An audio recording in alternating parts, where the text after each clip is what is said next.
Switch board की wiring किस तरह से करना है। बोर्ड है, इसमें एक सॉकेट लगा हुआ है, 6 स्विच लगा हुआ है। तो इसमें हमारा एक स्विच होगा इस सॉकेट के लिए, बाकी एक 5 हो जाएगा हमारा फैन लाइटें के लिए। जो तीनों पॉइंट है, ये तीनों पॉइंट को आपस में इस तरह से होती है। सबसे पहले स्विचों के पॉइंट जो हमें एक करना है।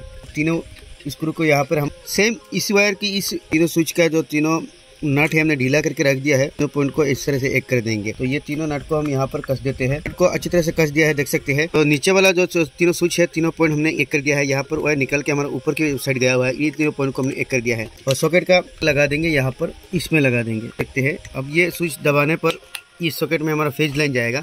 और अब हमें न्यूट्रल कनेक्शन करना है। हो गया हमारा मेन लाइन का वायर।